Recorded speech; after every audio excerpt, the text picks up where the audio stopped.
Hi வணக்கம். நான் உங்கள் திருப்பூர் இலக்கியா. இது எங்கே நடந்திருக்குன்னு பார்த்தீங்கன்னா, நான் சாயங்காலம் ஒரு நியூஸ் போட்டிருந்தேன். சென்னை மேடவாக்கம் கூட்டுறவு ரோட்டில் இந்த இந்திய குடிமகன் அவர் மனைவி பக்கத்தில் இருக்காங்க பாருங்கள். இவங்க தான் அந்த நாய்க்குட்டியை அடித்து கொன்று ரயில்வே ஸ்டேஷனில் கொண்டு போய் போட்டவங்க. அங்கேயும் இல்லாமல் வேறு எங்கேயோ போட்டாங்க. இன்ஃபார்மர் ஆர்த்தி தேடி கண்டுபிடிச்சிட்டாங்க. நம்ம நளினி மேடம் திருப்பூர்லேருந்து நம்ம மெட்டில்டா மேடம் அவங்க ஷெல்டர் வச்சுருக்காங்க சென்னையில். அவங்களும் ஒரு அனிமல் லவர் தான். அவங்க மூலியமா அவங்களோட உதவியை நாடி ஸ்டேஷனில் போய் கம்ப்ளைண்ட் 2 பேரும் கொடுத்துருக்காங்க. இவர் தாங்க அந்த இந்திய குடிமகன் 2வது ஆள். இந்த பெரியவர் ரோட்டில் பேப்பர் பொறுக்குவார் போல். இவரை பார்த்து குலைச்சதுனால இவர் கடிச்சிருக்குன்னு இருக்காரு. அவர் காலில் இருக்கிற புண்ணு நாய் கடித்த மாதிரியே இல்லை. ஆனால் இவங்க எல்லாம் சேர்ந்து ஆர்கியூமெண்ட் பண்ணியிருக்காங்க. ஆனால் அந்த ஏரியா எஸ்ஐ வந்து நல்ல டைப்பு போல் கேஸ் எடுத்துக்கிட்டாரு. சிஎஸ்ஆரும் போட்டு தரேன்னு கூட்டிகிட்டு போயிருக்காரு. இதாங்க டாக்கு.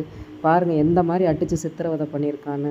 நாளைக்கு போஸ்ட்மார்ட்டம் பண்ணதுக்கப்புறம் அவர் ஆக்ஷன் எடுக்கிறேன்னு சொல்லியிருக்காரு. மெட்டில்டா மேடமும் ஆர்த்தி மேடமும் ஸ்டேஷன் போயிருக்காங்க. நளினி மேமுக்கு ரொம்ப ரொம்ப நன்றி.